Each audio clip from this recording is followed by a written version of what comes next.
బాబు ready బాబు. Hot camera action.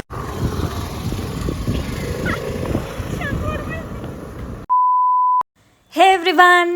So introduction waste, ఎందుకంటే నేను ఆల్రెడీ తమ్నైల్లో పెట్టాను ఇందులో ఏముంటుంది అని చెప్పేసి. కానీ మీకోసం ఇంకా బాగా ఎక్స్ప్లెయిన్ చేయాలని ఈ వీడియో నేను చేస్తున్నాను. సో లాస్ట్ మంత్ నుంచి చాలా నెగిటివ్ వైబ్స్లో ఉన్నామన్నమాట. ఎక్కడికైనా వెళ్దాం అనుకున్నాం. అందులోనూ మా ఫ్రెండ్ యూఎస్ నుంచి వచ్చింది. సరే ఏదైనా ప్లేస్కి వెళ్దామని చెప్పి మేము నుంచి ప్లాన్ చేసుకుని జూన్ ఫస్ట్ వీక్లో వెళ్దామని ప్లాన్ వేసుకున్నాం. కానీ మా మమ్మీ పెద్ద బాంబ్ బ్లాస్ట్ చేసింది. నీ గ్రహాల మూవ్మెంట్ బాగాలేదు, ఒక 2 వీక్స్ వెయిట్ చేయని చెప్పింది. సరే అని చెప్పి వెయిట్ చేసి 3rd వీక్లో ప్లాన్ చేసుకున్నాం. చాలా డిబేట్స్ తర్వాత మేము ఫైనల్గా వయనాడ్ వెళ్దామని ఫిక్స్ అయ్యామన్నమాట. సో ఈ ప్లాన్ వచ్చేసి మేము 3 nights 4 daysకి ప్లాన్ చేసుకున్నాము. థర్స్డే నైట్ హైదరాబాద్ నుండి మైసూర్ బయలుదేరి అక్కడి నుంచి వయనాడ్ వెళ్ళి మళ్ళీ నెక్స్ట్ మండే మేము వయనాడ్ నుంచి మైసూర్ వచ్చి మైసూర్ టు హైదరాబాద్ రావాలనేది ప్లాన్ అనమాట. నాకు అర్థం కాలేదు సార్. నెమ్మదిగా అన్ని అర్థమవుతాయి కానీ ఇన్ని ప్లాన్లు వేసాక కూడా లాస్ట్ 1 hour ముందు మేము బస్ బుక్ చేసుకోవాల్సి వచ్చింది. ఆ మినిట్ వరకు మేము వెళ్తామా లేదా అని డౌట్ కొట్టేసింది అనమాట. సో హైదరాబాద్ టు మైసూరు మేము బస్ బుక్ చేసుకున్నాము. సో వన్స్ మేము మైసూర్ రీచ్ అయిపోయిన తర్వాత అక్కడ నుంచి మేము కార్ సర్వీస్ పెట్టుకున్నాము వయనాడ్కి. అండ్ ఈ కార్ వచ్చేసి మాతో 4 days ఉంటుంది. సో ఈ సర్వీస్ లో వచ్చేసి ఏంటంటే పర్ డే 250 kilometers వరకు లిమిట్. ఆ లోపల ఎంతైనా తిరగొచ్చు. సో 4 daysకి మేము 1000 kilometers మేము కవర్ చేసుకోవచ్చు. ఇందులో మనకి ఇంక్లూడెడ్ ఏంటంటే డ్రైవర్, పెట్రోల్ అండ్ కార్ అనమాట. సో దీని గురించి మీకు ఇంకా డీటెయిల్స్ కావాలంటే ఇన్స్టాగ్రామ్లో పింగ్ చేయండి, నేను కావాలంటే కాంటాక్ట్ షేర్ చేస్తాను. సో ఈ గ్యాప్లో మనం వయనాడ్ గురించి కొంచెం మాట్లాడుకుందాము. వయనాడ్ వచ్చేసి మనకి కేరళ స్టేట్లో ఉంది, మీ అందరికీ తెలిసిందే. సో కేరళ ఎప్పుడైనా మనం ఆరాంగా తిరగాలి అనేది మా రీసెర్చ్లో తెలిసిందనమాట. సో మేము ఒక ప్లేస్ చూస్ చేసుకొని అదే ఆరాంగా చూద్దామని ఫిక్స్ అయిపోయాం. అండ్ ఇది బడ్జెట్ ట్రావెలింగ్ కాదు, కానీ మాకు ఎంత బడ్జెట్ అయింది అనేది నేను సెకండ్ పార్ట్లో చెప్తాను. ఈ పార్ట్లో వచ్చేసి మనం వయనాడ్లో ఏమేం ప్లేసెస్ ఎలా విజిట్ చేయాలి అండ్ ఏ డేస్ ఎలా ప్లాన్ చేసుకోవాలి అనేది క్లియర్ పిక్చర్ ఇస్తాం. సో మేము ఫ్రైడే మార్నింగ్ బస్ దిగినాక మైసూర్లో ఏం హాల్ట్ తీసుకోకుండా అక్కడే కార్ సర్వీస్ తీసేసుకొని అక్కడి నుంచి మేము వయనాడ్ స్టార్ట్ అయిపోయాం. మనం మైసూర్ నుంచి బండిపూర్ ఫారెస్ట్ ఏరియా ఎంటర్ అయ్యి అక్కడి నుంచి మనం వయనాడ్ ఎంటర్ అవుతాం అనమాట. సో బండిపూర్ ఎంటర్ అయ్యే దగ్గరలోనే మనకు ఉడిపి రెస్టారెంట్ ఉంటుంది. ఇక్కడ మనం టిఫిన్ చేసేసుకోవచ్చు మంచిగా.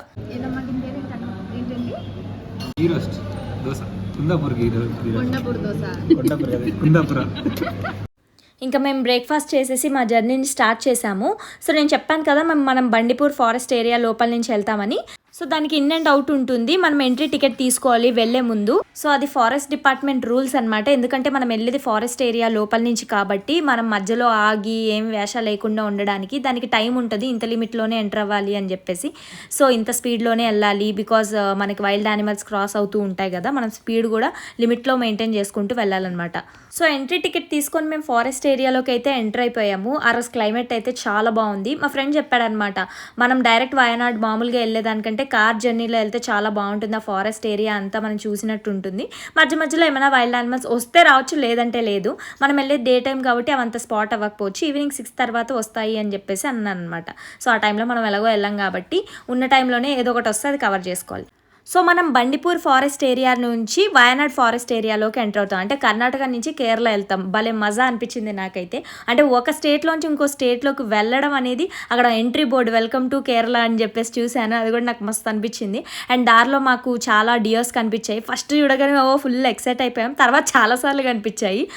ఓకే చూసాం కదా అని అనుకున్నాం. సో నేను ఈ కార్ జర్నీ అయితే నేను అందరికీ రికమెండ్ చేస్తాను. ఎందుకంటే అది చాలా రిఫ్రెషింగ్గా అనిపించింది. ఆ సిటీలో సౌండ్లు విని చిరాకు వచ్చేసింది. సో ఇక్కడ మనం ఫారెస్ట్ ఏరియాలోకి ఎంటర్ అవ్వగానే చాలా ప్రశాంతంగా అనిపించింది. వన్స్ మనం కేరళ ఎంటర్ అయిన తర్వాత చిన్న టౌన్స్, మళ్ళీ అందులోంచి ఫారెస్ట్ ఏరియా, అలా మొత్తం మేము వ్యూ అంతా ఎంజాయ్ చేసుకుంటూ వెళ్ళాము. సో మేము ఒక 3 hours దగ్గర ట్రావెల్ చేసి కల్పెట్టా అనే ఒక సిటీకి వెళ్ళాము. అక్కడే మేము స్టే బుక్ చేసుకున్నాం అనమాట. అండ్ స్టే వచ్చేసి మనం ఎయిర్బిఎన్బి అండ్ booking.com వెబ్సైట్స్లో చూసుకొని మన నియరెస్ట్ ప్లేస్ ఏదైతే ఉందో అక్కడ చూసుకొని మనం బుక్ చేసుకోవచ్చు. ఆ లింక్స్ నేను డిస్క్రిప్షన్లో పెడతాను, మీరు కూడా గోత్రూ అవ్వచ్చు. ఫైనల్లీ మేము కల్పెట్టా లొకేషన్కి వచ్చేసాము. ఒక 3 hours జర్నీ చేసిన తర్వాత అదంతా కొంచెం లోపలికి ఫారెస్ట్ ఏరియా లోపల ఉందన్నమాట. యాక్చువల్లీ మేము రిసార్ట్ రూమ్స్ కాకుండా ఇండివిజువల్గా ఒక హౌస్ ఎయిర్బిఎన్బిలో బుక్ చేసుకున్నాం. సో మా ట్రిప్ ప్లాన్ వచ్చేసి 3 nights అనమాట. సో 3 nightsకి మేము ఒకటే స్టే బుక్ చేసుకోలేదు, 2 nightsకి ఒక స్టే బుక్ చేసుకొని తర్వాత మా ప్లాన్ బట్టి ఆ నియర్ బై లొకేషన్లో ఇంకోటి బుక్ చేసుకుందాం అని చెప్పేసి ఒకటి పెండింగ్ పెట్టామన్నమాట. ఫైనల్లీ చాలాసేపు సస్పెన్స్ తర్వాత మేము బుక్ చేసుకున్న హౌస్ దగ్గరికి మేము వెళ్ళామన్నమాట. సో యాక్చువల్లీ ఏమైందంటే చాలా లోపలికి ఉండడం వల్ల అక్కడ అసలు ఇల్లులు ఏం కనపడలేదు, అక్కడక్కడ ఉన్నాయి. మేము ఏమనుకున్నామంటే కొంపతీసి దెబ్బైపోయామా ఏంటి అనుకున్నాం. అప్పుడు స్టే లేకపోతే మా వాడు ఇంకో ఆప్షన్ కూడా ఇచ్చాడు, స్టే ఏం లేకపోతే కార్లోనే పడుకుందాం అని చెప్పాడు. ఓ షేట్ అని అనుకున్నాం. సో వన్స్ మనం ఎయిర్బిఎన్బిలో బుక్ చేసుకొని పేమెంట్ చేసుకున్న తర్వాత దాని రిలేటెడ్ డీటెయిల్స్, లొకేషన్ డీటెయిల్స్ అన్నీ ఉంటాయి, మ్యాప్స్ లొకేషన్ అన్నీ అవి యూస్ చేసుకొని మనం వెళ్ళిపోవచ్చు. అక్కడే కీస్ ఉంటాయి, ఆ కీస్ తీసుకొని మనం లోపల ఎంటర్ అయిపోవచ్చు అనమాట. సో తర్వాత మళ్ళీ మనం ఎప్పుడైతే చెక్అవుట్ చేసేస్తామో బయటకు వెళ్ళిపోతామో అప్పుడు ఆ కీస్ అక్కడ పెట్టేసి వెళ్ళిపోవచ్చు. ఇది వచ్చేసి 2 BHK అనమాట. జస్ట్ చిన్న రూమ్ టూర్ వేస్తున్నాను, జస్ట్ రిఫరెన్స్ కోసం ఎలా ఉంటుంది ఏంటి అని. సో మా స్టే వచ్చేసి కొంచెం మేము తిరిగే ప్లేసెస్ అన్నిటికీ సెంటర్లో ఉంది. మేము లోపలికి ఎంటర్ అవగానే ఈ రూమ్ మాకు అని చెప్పి కర్చీఫ్ వేసేసుకున్నాము. సో ఇలాంటి ఇండివిజువల్ హౌసెస్ ఏంటంటే నెంబర్ ఆఫ్ అంటే ఎక్కువ మంది ఫ్రెండ్స్ కానీ ఒక ఫ్యామిలీ కానీ వెళ్ళినప్పుడు వాళ్ళకి చాలా కన్వీనియంట్గా ఉంటుంది. ఎందుకంటే ఇక్కడ మనకి కిచెన్ ఫెసిలిటీ కూడా ఇస్తారు. If you want to cook మనం కుక్ చేసుకోవచ్చు ఏమైనా తెచ్చుకొని. మనం బయట హోటల్ రూమ్స్లో కానీ రిసార్ట్స్లో కానీ ఆ ఫీల్ వేరే ఉంటుంది. ఇది వచ్చేసి మనకి ఎలా అంటే మన ఇంట్లో మనం ఉన్నట్టు ఉంటుంది అనమాట, ఎక్కువ స్ట్రెస్ లేకుండా. సో ఇది మొత్తం ఎయిర్బిఎన్బిలో మేము బుక్ చేసుకున్న స్టే. అండ్ పైన వచ్చేసి వీళ్ళు మినీ డ్రైవ్ ఇన్లా పెట్టారు. సో ఎక్కువ మంది ఉంటే కనుక ఎంజాయ్ చేయడానికి ఈ ప్లేస్ చాలా బాగుంటుంది. కానీ మేము వెళ్ళింది తక్కువ మంది అండ్ అక్కడంత స్కోప్ కూడా లేదు ఎంజాయ్ చేయడానికి. సో మేము యూటిలైజ్ చేసుకోలేకపోయాం. ఇది మా తోటలో కనిపించిన బావి పాడుపడిపోయింది. రాత్రి ఏమైనా మిస్టీరియస్గా జరిగితే రికార్డ్ చేసి పెడతాం. వేరే పద.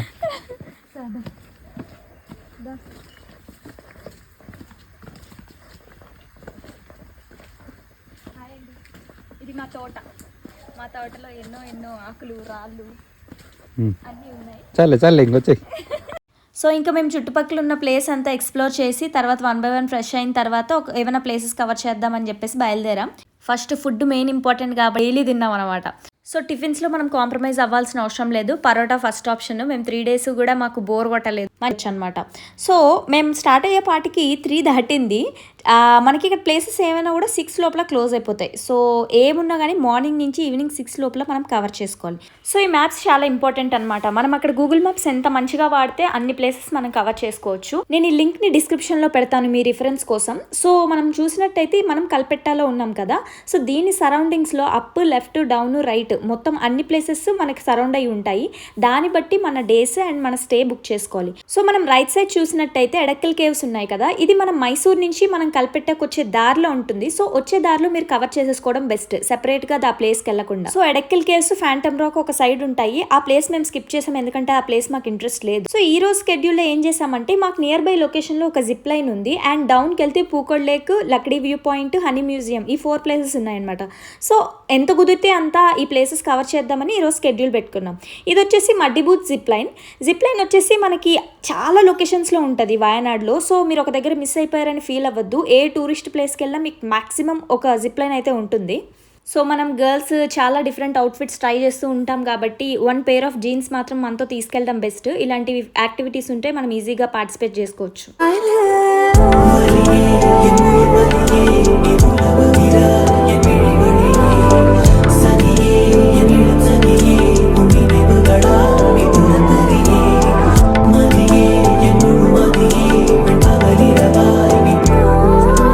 ఆ టీ గార్డెన్స్ మీద జిప్ లైన్ చేస్తే అబ్బాబ్బా ఆ ఫీలే వేరుండే. అక్కడ చాలాసేపు మేము టైం స్పెండ్ చేసాం, కొంచెం ఫోటోషూట్స్ కూడా దిగామన్నమాట. సో అక్కడే మాకు 5:30 అయిపోయింది. మేము 6 లోపల చాలా ప్లేసెస్ కవర్ చేయాలి. సో ఏమనుకున్నామంటే Pookode lake, Lakkidi view point ఈరోజు కుదరదు. సో హనీ మ్యూజియం అయితే 8 o'clock వరకు ఓపెన్ ఉంటుందని చెప్పేసి ఇంకా హనీ మ్యూజియంకి వెళ్ళామన్నమాట. సో మ్యాప్స్ మనం బాగా ఫాలో అవ్వాలి. మనకి లొకేషన్స్ ఏవేవైతే దగ్గర ఉన్నాయో అవి మోస్ట్ పాసిబుల్ మనం కవర్ చేసుకోవడానికి ట్రై చేయాలన్నమాట. సో ఇది కూడా ఫేమస్ హనీ మ్యూజియం వచ్చేసి వయనాడ్లో. ఇది వచ్చేసి ఏంటంటే హనీ మ్యూజియంలో మనకి హనీ ఎలా ప్రాసెస్ చేస్తారు, టైప్స్ ఆఫ్ హనీ ఏంటి, దాని హిస్టరీ ఏంటి, చరిత్ర ఏంటి, పుట్ట పూర్వతరాలు మొత్తం ఎక్స్ప్లెయిన్ చేస్తారనమాట. మనకి ఎంట్రీ టికెట్ 30 rupees 20 rupees ఉంటుంది. సో వన్స్ మనం టికెట్ తీసుకొని లోపలికి వెళ్ళిన తర్వాత మనకు ఒకరు ఉంటారు, ఎవరో ఒక రిప్రజెంటేటివ్, ఆయన మొత్తం ఎక్స్ప్లెయిన్ చేస్తాడనమాట ప్రాసెస్. ఫస్ట్ ప్రాసెసింగ్ ప్లాంట్కి వెళ్ళి హనీ ఎలా రిఫైన్ చేస్తారు, రా హనీ ఏంటి, రిఫైన్ చేసిన హనీ ఏంటి, అది ఎలా జరుగుతుంది మొత్తం ప్రాసెస్ ఎక్స్ప్లెయిన్ చేస్తారు. ఇది ఎక్స్ప్లెయిన్ చేసిన తర్వాత మనకి టైప్స్ ఆఫ్ హనీ బీస్ ఏంటి అండ్ హనీ ప్రొడక్షన్లో వీటి రోల్ ఏంటి, వాటి లైఫ్ స్పాన్ ఏంటి, లైఫ్ సైకిల్ ఏంటి మొత్తం ఎక్స్ప్లెయిన్ చేస్తారనమాట. అండ్ దాని తర్వాత different types of honey and వాటి ప్రోడక్ట్స్, వాటి సబ్ ప్రోడక్ట్స్ లైక్ వ్యాక్స్ ఇలాంటివన్నీ కూడా మనకి శాంపిల్స్ చూపిస్తారు. దీని తర్వాత ఏంటంటే హనీ వన్స్ కామ్స్లోకి వెళ్ళిన తర్వాత ఎలా ప్రాసెస్ చేస్తారు మొత్తం ప్రాసెస్ ఎక్స్ప్లెయిన్ చేస్తారనమాట. हनी ऐसे कलेक्ट करेगा, हनी कलेक्ट करके इसका अंदर डालता है, सेंट्रीफ्यूगल सिस्टम बोलते हैं उसको. ऐसे सर्कुलर करें तो हनी चारों तरफ स्प्रेड रहेगा, नीचे से हनी कलेक्ट कर सकते हैं. कोम्ब इसका ऊपर ही रहेगा, हनी कोम्ब इसका ऊपर रहे तो ये वापस रख सकते हैं. वापस रखने के वजह से हनी बी को रिफिल करने के लिए इसी रहेगा, हमको जल्दी हनी मिलेगा.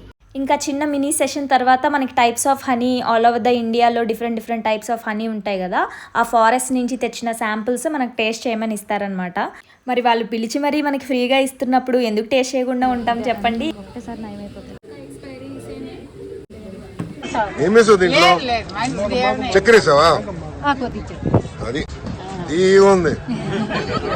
ఇంకా హనీ టేస్టింగ్ సెషన్ అయిపోయిన తర్వాత అక్కడ ఉన్న ప్రోడక్ట్స్ ఎవరికైనా నచ్చితే వాళ్ళు కొనుక్కోవచ్చు అనమాట. హనీలో డిఫరెంట్ వెరైటీస్ అండ్ వ్యాక్స్తో చేసిన డిఫరెంట్ మాయిశ్చరైజర్స్ అన్నీ కూడా సెల్ చేస్తున్నారు. ఎవరికైనా నచ్చితే వాళ్ళు కొనుక్కోవచ్చు అనమాట. ఇంకెలాగో నైట్ అయిపోయింది, వేరే ప్లేసెస్ తిరగడానికి లేదు. సో ఫుడ్ తినడానికి వెళ్ళాం డిన్నర్కి. 1980s అని వాయనాడులో ఫేమస్ రెస్టారెంట్. ఇక్కడ చాలా సెలబ్రిటీస్ కూడా వచ్చి ఫొటోస్ దిగారు. ఇక్కడ అంతా ఓల్డ్ స్టైల్లో ఉంటుంది అనమాట. మీరు కూడా వెళ్తే పక్కా విజిట్ చేయండి ఈ ప్లేస్ని. సో మరి అంతమంది సెలబ్రిటీస్ దిగారు, మరి మేము కూడా దిగాలి కదా అని చెప్పేసి నేను కూడా వెళ్ళి ఒక ఫోటో దిగాను. ఇదేదో హర్బల్ వాటర్ అంట. ఇక్కడికి వెళ్ళి ప్రతి రెస్టారెంట్లో ఇస్తారంట హాట్ వాటర్, సమ్ హర్బ్స్ వేస్తారనమాట అందులో. సో మేము అది టేస్ట్ చూసాము. Thank you. శివాజీ కాఫీలో గోమూత్రాలు కలిపారా? నన్ను చంపాలని చూస్తున్నా. ఎప్పుడు ట్రై చేయను సీ ఫుడ్ బయట, బట్ అక్కడ ట్రై చేశాను, టేస్ట్ బాగానే ఉంది. వన్స్ అది ముగించుకున్న తర్వాత ఇంక ఇంటికి వెళ్ళి పడుకున్నాం అనమాట. ఎందుకంటే మార్నింగ్ ఒక వ్యూ పాయింట్ ప్లాన్ చేసుకున్నాము. సో అది మేము 5 o'clockకి లేవాలి, అందుకని చెప్పేసి ఇంక ఇంటికి వెళ్ళి పడుకుని పోయాం.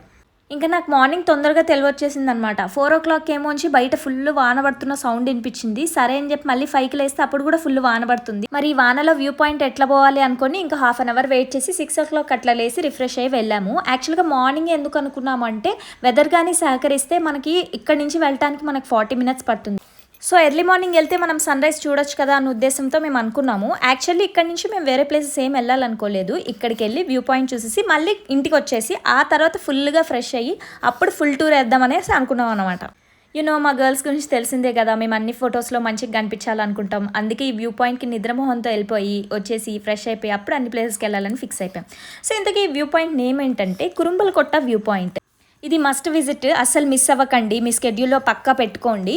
వన్స్ మనం డెస్టినేషన్ రీచ్ అయిన తర్వాత అక్కడ మన కార్ పార్క్ చేసుకొని అక్కడ జీప్స్ ఉంటాయి పైకి వెళ్ళడానికి, జీప్ మాట్లాడుకోవాలి. Per head nearly 200 rupees charge చేశారు. అక్కడ నుంచి మనం ఒక 10 minutes జీప్లో వెళ్తాము, ఆ తర్వాత 20 minutes ట్రెక్కింగ్ చేస్తామన్నమాట.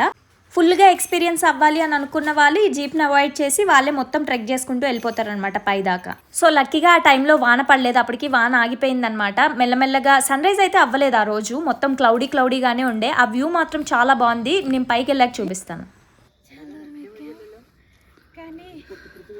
ఎక్కాలంట హార్ట్ ఏమో నువ్వు ఆగుతావా నేను ఆగిపోమంటావా అంటుంది. అది అటు ఇటు. సో అలా చాలా సుదీర్ఘ ప్రయాణం తర్వాత మన ప్లేస్ వచ్చేసింది. సో వర్త్ అనిపించింది లిటరల్లీ.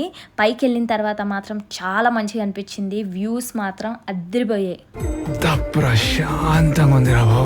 ఎవరో గ్యాంగ్ అప్పుడే రీల్స్ చేసుకోవడం కూడా స్టార్ట్ చేశారు ఇక్కడ.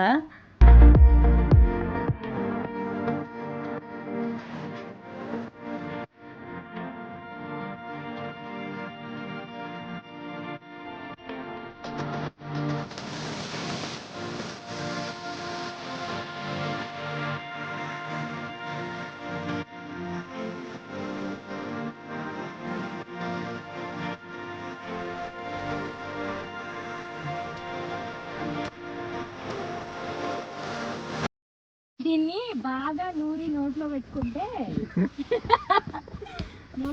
ఏమవుతుందంటే అది మీ ప్రేక్షకులకే వదిలేస్తున్నారు. సో ఇంకా మార్నింగ్ అలా నేచర్లో టైం స్పెండ్ చేసి ఇంక కిందకి మళ్ళీ ట్రెక్కింగ్ చేసుకుంటూ వెళ్ళాము. చాలా మంచిగా అనిపించింది. అండ్ సన్ రైజ్ అంటే అక్కడ ఫుల్ క్లౌడీగా ఉండడం వల్ల సన్ రైజ్ ఏం అవ్వలేదు. సో మేము ప్రాపర్ టైంకే వెళ్ళామని అనిపించింది.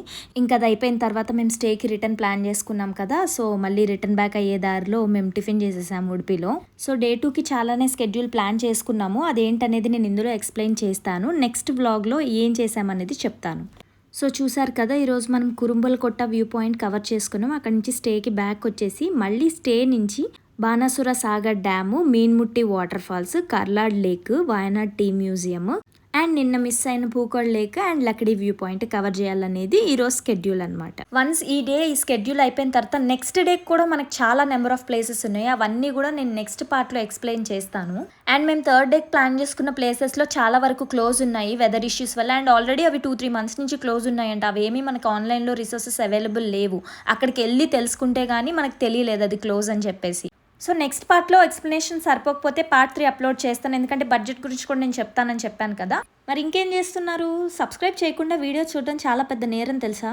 సో అర్జెంటుగా సబ్స్క్రైబ్ కొట్టేసుకోండి, లైక్ కొట్టేసుకోండి, షేర్ కొట్టేసుకోండి. అప్పటిదాకా సెలవు. బాయ్.